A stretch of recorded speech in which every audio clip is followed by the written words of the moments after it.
जोरदार पाऊस पडत होता. आकाशातून रपरप चाळणीतून माती गळावी तसा पाऊस कोसळत होता. मध्येच काळ्या ढगांच्यात गुलाबी वीज कडाडायची आणि मोठ्या कांठाळ्या हृदयात धडकी भरवणारा विजेचा आवाज व्हायचा. गावातलं एक बंद दरवाजाचं घर दिसत होतं. दरवाजाच्या दोन्ही तर्फे 2 सळ्यांच्या खिडक्या होत्या. त्या दोन्ही उघड्या खिडकीतून पिवळा प्रकाश बाहेर पडत होता. या पाहुयात कसला प्रकाश आहे तो व घरात कोण आहे. घरातल्या हॉलमध्ये एका टेबलावर रॉकेलवर पेटणारा कंदील ठेवलेला. त्या कंदिलाच्या प्रकाशात पुढील दृश्य दिसत होतं. कंदिलाच्या बाजूला एका खुर्चीत एक वृद्ध माणूस बसलेला, ज्याचं नाव होतं चंपक चाचा. चंपक चाचांच्या पुढे खाली जमिनीवर अंथरलेल्या सतरंजीवर त्यांची 4 नातवंडे बसलेली. पहिला लल्लूनाथ उर्फ लल्लू, दुसरा गंगूराम उर्फ गंगू, तिसरा भुवनेश्वर उर्फ बमन और चौथा होता रंडूनाथ उर्फ रंडू. रंडू हा सर्वात हुशार मुलगा असून चंपक चाचांचा सर्वात आवडता नातू होता. आज चंपक चाचांचा मुलगा जेठानंद आणि त्याची बायको माधवी दोघे बाहेर गेले होते. बाहेर जोराचा पाऊस, हवा, विजा कडाडत असल्याने लाईट ऑफिसने लाईट कट केलेली. लाईट नसल्याने मुलांना बोर होत होतं. म्हणूनच चंपक चाचांनी मुलांना हॉलमध्ये बसवून गोष्ट सांगायचं ठरवलेलं. बाहेर आकाशात मोठमोठ्याने विजा कडाडत होत्या. तसा चंपक चाचांचा घर अभद्रपणे उजळून निघत होतं. रंडू, पोरांनो, बोला, कोणती गोष्ट सांगू तुम्हाला. चंपक चाचांची मंद स्मित हास्य करत मुलांकडे पाहिलं. आजोबा, आम्हाला चलाव्याची गोष्ट सांगा. लल्लू प्रसन्न मुद्रित चेहऱ्याने म्हटला. अरे लल्लू, चलावा तर आपण स्केरी क्रोकोडाईल चॅनलवर पाहिला ना. अजून किती छलावाच पाहतो. नाही, छलावा नको. आजोबा, तुम्ही आम्हाला खुनी डायनची गोष्ट सांगा. लल्लूच्या बाजूला बसलेला बमन म्हणाला. अरे होय लल्लू, तुला डायन खूप आवडते रे. काय केस कापून आणलेत का तिचे? गंगूने बमनला रोस्ट केलं व हसू लागला. त्याच्या त्या वाक्यावर बाकीचे दोघे रंडू लल्लू सुद्धा खी दात दाखवत हसू लागले. डायनची गोष्ट सुद्धा ऐकली आहे रे बमन. काहीतरी नवीन ऐकूयात. आजोबा, तुम्हीच काहीतरी नवीन गोष्ट सांगा ना, जी अशीच पावसाळ्यातील रात्रीची असेल, भीतीदायक असेल. यावेळेस रंडू म्हटला. त्याचं बोलणं बाकीच्या तिघांना व चंपक चाचांनाही पटलं होतं. तसे चंपक चाचांचा डावा हात हानवटीवर ठेवत थोडा वेळ विचार करत राहिले की मुलांना कोणती भूताची गोष्ट सांगायची. व जरा वेळाने ते म्हणाले, ठीक आहे मुलांनो, ऐका तर. आता मी तुम्हाला जी कहाणी सांगतोय ती सत्य घटनेवर आधारित आहे. हिमाचल प्रदेश, 1999, चेटकिनीचं जंगल. चंपक चाचांनी गोष्ट सांगायला सुरुवात केली व सर्व मुलं कान देऊन एकाग्र, उत्साहित नजरेने ते ऐकू लागले. पावसाळ्याचा जून महिना सुरू होता. आकाशात काळे कुट्ट मेघ आपला बस्तान मांडून बसले होते. त्या मेघांना पाहता असं वाटत होतं सैतानाचा चेहरा आहे. ज्या काळ्या मेघांमध्ये वीज कडाडताच तो सैतान गडगड कर्णभेदी आवाज करत भयंकर ओरडतोय असं भास व्हायचं. आज जरी पौर्णिमेची रात्र असली तरी काळ्या भोर ढगांनी आकाशातल्या पौर्णिमेच्या चंद्राला विळखा मारून पार नाहीसं केलं होतं. ज्याने 4ही दिशांना भूत प्रेतात्मे फिरतील असा गडद अंधार पडलेला. पुन्हा आकाशात वीज कडाडली. धडाड असा आवाज झाला जात काळ्या मेघांतून हळूहळू थोडंसं थेंब थेंब पाऊस कोसळू लागला. जंगलातल्या मातीच्या तपकिरी रस्त्यावरून एक सायकल मंद गतीने चाललेली. सायकलच्या हँडल मधोमध डायनोमाचा पिवळा बल्ब पेटलेला. ज्या पिवळ्या बल्बचा प्रकाश रस्ता उजळून गेला होता. सायकलच्या चालक सीटवर 35 वर्षीय सूरजलाल कटारिया बसलेले. त्यांच्या मागच्या सीटवर त्यांचा 25 वर्षीय लहान भाऊ चुन्नूलाल उर्फ चिनू कटारिया बसला होता. आज हे दोघे भाऊ एका लग्न कार्यक्रमाला गेले होते, परंतु लग्नस्थळावरून निघायला फार उशीर झाला होता. असं नव्हतं की तिथल्या लग्नातल्या पाहुण्यांनी ह्या दोघांना थांबायचा आग्रह केला नव्हता. ते म्हणाले होते की आजची रात्र इथेच काढा, उद्या सकाळी घरी जा. परंतु या दोघांना थांबणं अशक्य होतं, कारण घरी सूरजची पोटूशी बायको एकटीच होती आणि त्यातल्या त्यात तिचा 9वा महिना सुरू होता. जर कधी तिला कळा वगैरे सुरू झाल्या तर दवाखान्यात न्यावं लागणार होतं. पावसाच्या पाण्याने जंगलातला रस्ता चिखलात रूपांतरित झालेला. कुठे कुठे रस्त्यावर पाण्याने भरलेले खड्डे दिसत होते, ज्यांना चुकवत सूरज सावधपणे सायकल चालवत होता. जंगलातून रातकिड्यांचा किरकिर, कावळ्यांचा काव काव, वानरांचा खी खी असा आवाज ऐकू येत होता. त्या रात्रीला एक क्रूर भयजनक रूप देत जात होता. अचानक सूरजच्या मागे बसलेल्या चिनूला रस्त्याच्या एका बाजूला चहाची टपरी दिसली. टपरीवर एक वयोवृद्ध गृहस्थ स्टोवर ठेवलेल्या टोपशीत चमच्यामार्फत चहा ढवळत होता. दादा, पावसामुळे खूप थंडी पडली रे, चल ना चहा घेऊ, चिनू म्हटला. त्यावर सूरजने फक्त होकारार्थी मान हलवली. सूरजने दोन्ही पायाने सायकलचे पॅन्डल खटखट आवाज मारत सायकल चहाच्या टपरीजवळ आणली. सायकलवरून उतरत दोघेही टपरीत आले. चहावाले काका, जरा 2 कडक चहा द्या, सूरज म्हणाला. चहावाल्याने उकळत्या टोपशीतील गरमागरम चहा काचेच्या ग्लासात ओतून ह्या दोघांना दिलं. दोघेही गरमागरम चहाचा घोट घेऊ लागले.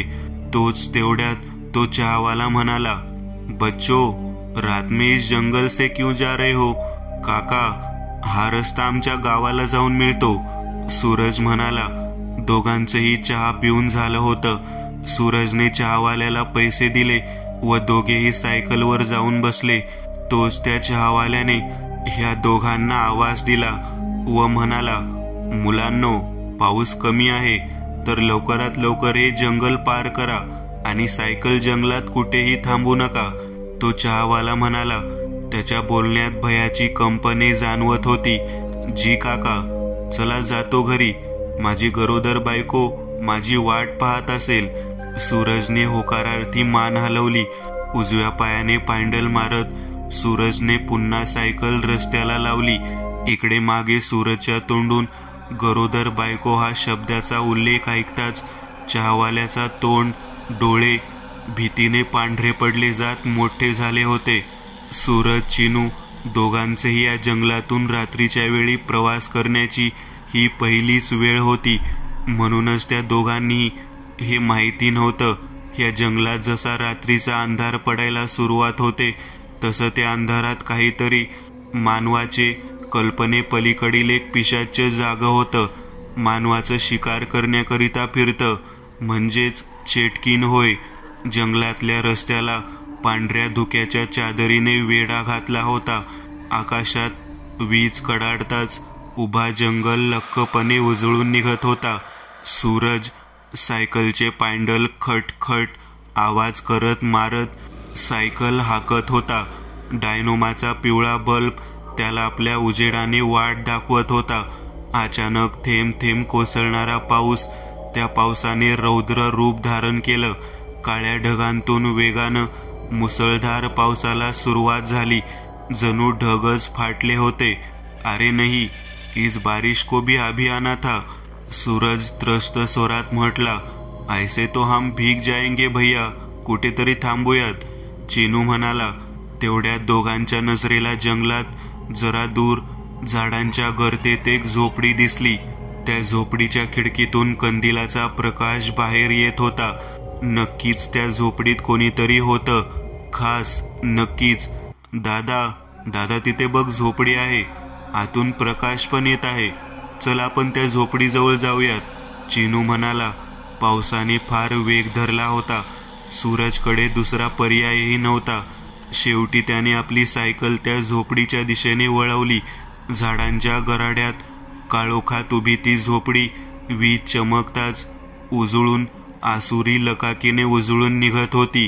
सूरजला न जाणे का परंतु त्या झोपडीला पाहता कसल्या तरी धोक्याची जाणीव होत होती. मनावर दुःखी निराशाजनक भाव उमटत होते. जणू त्या चार भिंतींनी आपल्यात काहीतरी अनामिक वाईट शक्तीला आश्रय दिला होता. सायकल झोपडी बाहेर लावून दोघेही भाऊ त्या झोपडीपाशी आले. चिनूने झोपडीचं दार ठोठावलं, परंतु दरवाजा उघडला नाही. चिनूने पुन्हा दरवाजा ठोकला, परंतु ह्यावेळेस सुद्धा दरवाजा उघडला नाही.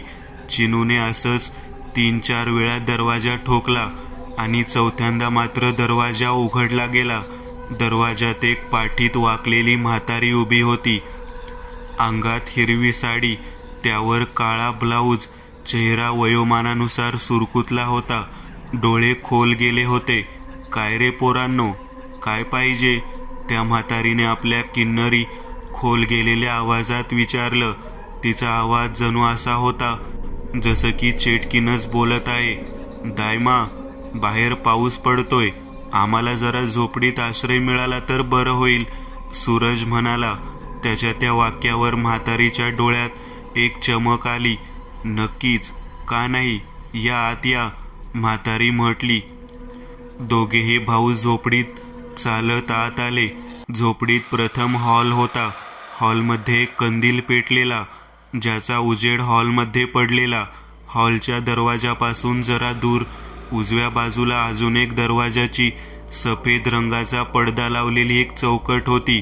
तुम्ही दोघे बसा, मी तुम्हाला काहीतरी खायला आणते, ती म्हातारी म्हणाली. हॉलमध्ये उजव्या बाजूला असलेल्या पडद्याच्या चौकटीतून ती आत निघून गेली. आजी खूप चांगली आहे, बघ ना, ओळख नसतानाही खायला आणायला गेली, चिनू सूरजला म्हटला.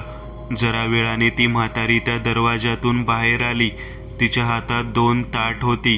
ताटात चपात्या आणि एका वाटीत मटण होतं. घ्या, खा, थकला असाल. त्या म्हातारीने दोन्ही ताट जमिनीवर ठेवली व या दोघांच्या बाजूला जरा दूर जमिनीवर बसली. काय रे मुलांनो, इतक्या पावसात कुठं गेला होता तुम्ही? त्या म्हातारीने आपल्या चेटकी आवाजात विचारलं. तसा सूरजने थोडक्यात त्या चहावाल्याला जी माहिती सांगितली होती तीच माहिती या म्हातारीला सांगितली. त्या म्हातारीने सूरजच्या तोंडून त्याच्या गरोदर बायकोबद्दल ऐकलं. तिच्या चेहऱ्यावर एक विभत्स छन्नी हसू पसरलं. डोळ्यात चमक आली. पोरांनो, तुम्ही इथंच बसा, मी जरा आलेच, पण हा, त्या खोलीत जाऊ नका, समजलं, ती म्हातारी म्हटली. तिच्या त्या वाक्यावर ह्या दोन्ही भावांनी फक्त न समजून होकारार्थी मान हलवली. पुढच्याच क्षणाला त्या म्हातारीला न जाणे काय झालं. तिच्या हालचाली फार विलक्षण होत्या. ती पटकन जमिनीवरून उठली. आता तिची पाठ वाकली नव्हती, तर अगदी सरळ होती. ती म्हातारी पहिल्यासारखी हळूहळू न चालता एका तरुणबाईसारखी ताठ चालत दरवाजातून बाहेर पडली. ही म्हातारी आजी तर पाठीत वाकली होती ना, मग हिची पाठ कशी काय सरळ झाली? चिनू म्हणाला. परंतु त्याच्या त्या वाक्यावर सूरजकडे मात्र उत्तर नव्हतं. ह्या दोघांचंही जेवण आटोपलं होतं, परंतु त्या म्हातारीने ह्या दोघांनाही जेवायला पाणी दिलं नव्हतं. दादा, त्या आजीने आपल्याला पाणी तर दिलंच नाही, थांब मी पाणी आणतो, असं म्हणतच चिनू उठला व त्या पडद्याच्या चौकटीतून आत घुसला. तोच आतून चिनूच्या किंकाळीचा आवाज घुमला. आपल्या भावाच्या ओरडण्याचा आवाज ऐकून सूरज दचकला. चिनू, काय झालं? असं म्हणतच सूरजही जागेवरून उठला व त्या दुसऱ्या खोलीत आला. समोरचं दृश्य पाहताच सूरजचे डोळे विस्फारले. तोंड चेंडू एवढं मोठं झालं. ती एक 10 बाय 10ची खोली होती. खोलीच्या चारही भिंतींना लाल रक्त पोचला होता. खाली शेणाने सारवलेल्या जमिनीवर सफेद तांदळामार्फत एक वर्तुळ काढला होता. त्या वर्तुळात लाल तांदळामार्फत एक चांदणी काढली होती. त्या चांदणीच्या प्रत्येक टोकावर एक दिवा जळत होता आणि समोरच्या लाल भिंतीवर एका भयावह चेटकिनीचं चित्र रेखाटलं होतं, जी नुकताच जन्मलेल्या तहान अर्भकाच्या मांसाचा लचका तोडत खात होती. चिनू, चिनू, लवकर इथून चल, ही जागा चांगली नाही. ती म्हातारी नक्कीच चेटकीन आहे. ती परत आली तर आपल्याला खाऊन टाकील. चल, सूरजने असं म्हणतच चिनूचा हात धरला व दोघेही त्या खोलीतून बाहेर पडले. हॉलमध्ये आले व झोपडीतून बाहेर पडणार तोच अचानक त्या दोघांच्या डोळ्यासमोर अंधारी आली. पूर्ण हॉल डोळ्यांसमोर भिंगू लागला व दोघेही जागेवरच बेशुद्ध होऊन कोसळले. सकाळ झालेली. सूर्याचा प्रकाश चारही दिशेंना वातावरणात पसरला होता. पक्षी पाखरे चिवचिवाट करत ओरडत होते. पक्ष्यांच्या चिलबिल आवाजाने चिनूला जाग आली. जाग येताच त्याने आपल्या भाऊ सूरजला उठवलं. दोघांनाही आजूबाजूला भय, नवल, आश्चर्यकारक नजरेने पाहिलं. बाजूलाच त्यांची सायकल उभी होती, परंतु ती झोपडी, काल ते ज्या झोपडीत बेशुद्ध झाले होते ती झोपडी मात्र तिथे अस्तित्वात नव्हती. दोघांचीही भीतीने बोबडी वळली होती. अंगावर भीतीने निवडुंगाचे काटे फुटले होते. दोघेही काहीही न बोलता सायकलवर बसले. सायकल जोरात दामटवत सूरज व चिनू दोघेही आपल्या घरी आले. तसं त्या दोघांनाही जरा दुरून त्यांच्या घराभोवताली मैताला जशी माणसं सुतकी चेहरा घेऊन जमतात तशी जमलेली दिसली. जणू कोणी मेलं होतं. सूरजने सायकल स्टँडला लावली व दोघेही भाऊ गावातल्या माणसांच्या गर्दीतून वाट काढत चालत घरात आले. तसे सूरजला घरातल्या हॉलमधल्या खाटेवर त्याच्या बायकोचं प्रेत पडलेलं दिसलं. प्रेताच्या चेहऱ्यावर मरता वेळेसच्या वेदना स्पष्ट दिसत होत्या. डोळे सताड उघडे होते. तोंडाचा आ वासला होता. जणू मरताना काहीतरी भयंकर दृश्य पाहिलं होतं. त्यासहितच प्रेताचं पोट फाडलेलं होतं. त्यातून ते 9 महिन्याचं अर्भक गायब होतं आणि सूरज, चिनू दोघांच्याही डोळ्यांसमोर ती चेटकिनीची झोपडी व त्या लाल आघोरी खोलीतील भिंतीवरची चेटकिनीचं मांस खाणारी आकृती दिसत होती. वर्तमान काळ म्हणजे आजोबा, त्या चेटकिनीने सूरजच्या बायकोचं पोट फाडलं होतं आणि तो नवजात अर्भक घेऊन ती पळाली होती. रंडूने भयग्रस्ती चेहऱ्याने चंपक चाचांना विचारलं. त्यावर त्यांनी फक्त होकारार्थी मान हलवली व म्हणाले, हा रंडू, बरोबर ओळखलंस. जेव्हा ते 2 भाऊ जेवायला बसले होते तेव्हाच ती चेटकीन त्या दोघांना सांगून घरातून बाहेर पडली होती व तिच्या काळ्या जादू शक्तीमार्फत सूरजच्या घरी पोहोचून तिने सूरजच्या बायकोला मारलं होतं व पोट फाडून आतलं अर्भक घेऊन ती पळून गेली होती. चंपक चाचा म्हटले, मग आजोबा, ते दोघे भाऊ बेशुद्ध कसे झाले आणि ती झोपडी सकाळी तिथे का नव्हती? लल्लूने मनातील प्रश्न विचारला. त्यावर चंपक चाचा गूढ चेहऱ्याने म्हणाले, लल्लू, त्या चेटकिनीने जेवणात गुंगीचं औषध मिसळलेलं आणि ती झोपडी एक भ्रमजाल होतं, जी हे दोघे बेशुद्ध होताच गायब झाली होती. चंपक चाचा म्हणाले. सर्व मुलांच्या चेहऱ्यावर गोष्ट ऐकून भीतीदायक भाव पसरले होते. आजोबा, खूप छान आणि भीतीदायक गोष्ट होती. अजून सांगा ना, रंडू उत्साहित होत म्हटला. तोच चंपक चाचांच्या घराबाहेर एक गाडी येऊन थांबली. त्यांचा मुलगा व सून परत आले होते. मुलांनो, आता तुमचे मम्मी पप्पा आले. आता मी तुम्हाला पुढच्या मंगळवारी गोष्ट सांगेल. हा, आता नाही, ठीक आहे? चंपक चाचा असं म्हणतच हसू लागले. रंडू, लल्लू व बाकीची मुलं सुद्धा हसू लागली. दुसरा अनुभव. त्या काळ्या रात्रीच्या शांततेला भेद देत संपूर्ण दरीत मारो, अंधारात खल्लास करा. आई ग, मारा त्याला. आवाज घुमत होता. कोणी काठी घेऊन, कोणी कुऱ्हाडी घेऊन, कोणाचा हात हत्यार घेऊन त्या काळ्या श्रापित नदीकडे धावत होता.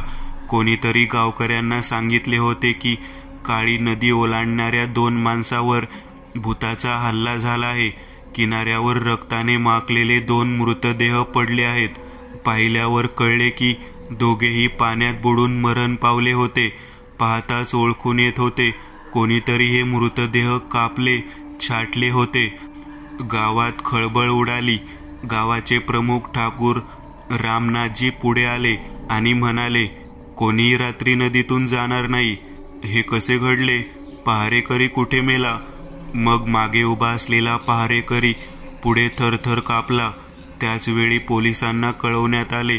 आणि काही वेळाने पोलीस तिथे पोहोचले आणि मृतदेह ताब्यात घेतले आणि पोस्टमॉर्टमसाठी पाठवले.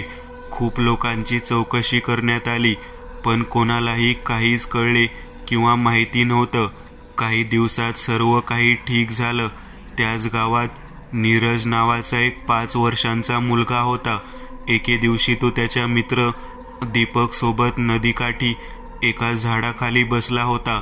नीरज बोलला, यार, या भूताचं काही चक्कर आहे. या भूतांच्यामुळे आपल्याला नदीवर पोहायला सुद्धा नाही जायला जमत. तिकडे तर एक मंदिर देखील आहे. जर आपण कसे तरी या भूतापासून सुटका मिळवली तर खूप मजा येईल.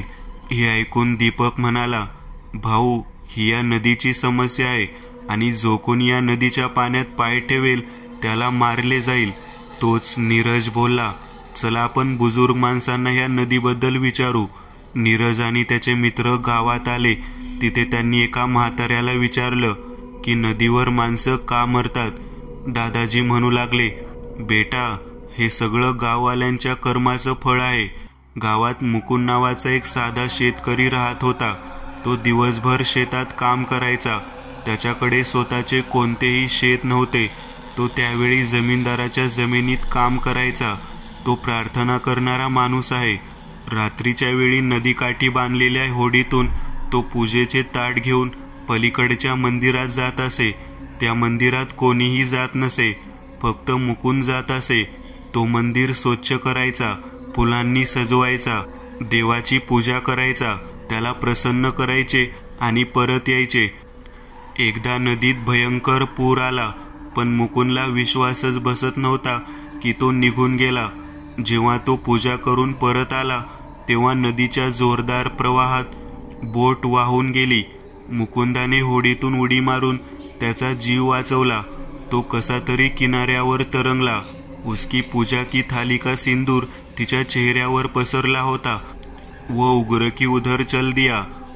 वाटेत त्याला काही गावकरी भेटले आणि त्याने मुकुंदला पकडले. त्याचा चेहरा कोणीही ओळखला नाही आणि इतक्या आवाजात त्याचा आवाजही कोणी ऐकला नाही. हत्येनंतर त्याचे शरीर नदीत धुतले गेले. म्हणूनच तो रागावला आहे. त्याचे भूत या नदीत राहते आणि नदी ओलांडण्याचा प्रयत्न करणाऱ्यांना कोणालाही मारते. त्या भूताच्या आत्म्याच्या शांतीसाठी नीरज आणि दीपक दोघेही गावातील पंडितजींकडे जातात. पंडितजी नकार देतात. मग ते दोघेही जमीनदार जगन्नाथजींच्या हवेलीत पोहोचतात. जगन्नाथजी त्यांना पाठिंबा देण्यास तयार होतात. जमीनदार जगन्नाथ नीरज आणि दीपक यांना सोबत घेऊन दुसऱ्या गावात पोहोचतो. तिथून फार दूर एक बॉर्डर होता. जवळच एक लष्करी छावणी होती जिथे सैनिकांनी नदीवर पूल बांधला होता. जगन्नाथजी आणि गावकरी सैन्याच्या कॅप्टनशी बोलले. कॅप्टनची परवानगी घेऊन ते सर्व त्या पुलाच्या दुसऱ्या बाजूला बांधलेल्या मंदिरात पोहोचतात, जिथे मुकुंद पूजा करण्यासाठी जात असे. दुसऱ्या दिवशी त्याला मुक्त करण्यासाठी पूजा केली जाते. बाकीचे गावकरी मंदिरातील पूजा पाहत काठावर उभे होते. पूजा संपणार असते. आजूबाजून विचित्र आवाज यायला सुरुवात होते. तेव्हाच पुजारी म्हणतो, मुकुंद, गावातील लोक आपली चूक मान्य करत आहेत. त्यांना माफ करा आणि ही दोन्ही मुले तुमचे शरीर दान करत आहेत. आता तुम्ही मुक्तीला जा आणि तुमची भटकंती सोडून देवाच्या निवासस्थानी जा. पंडितजींनी पूजा पूर्ण केली आणि नीरज आणि दीपक यांना पिंडदान केले. त्यानंतर हळूहळू ते आवाज येणे बंद झाले, जणू काही कोणीतरी त्यांच्यापासून दूर जात आहे. त्यानंतर पंडितजी, नीरज, दीपक आणि गावकरी जमीनदारासह एका नावेतून त्यांच्या गावात आले. 2 तरुणांच्या धाडसाने गावकऱ्यांनी काली नदीच्या भूतापासून मुक्तता मिळवली. त्यानंतर गावकरी दररोज सकाळी त्या मंदिरात पूजा करू लागले. जमीनदाराने गावकऱ्यांसह त्या नदीवर एक कच्चा पूल बांधला, जेणेकरून त्या मंदिरात जाऊ शकतील. बाकीचे काम पुढे आहे.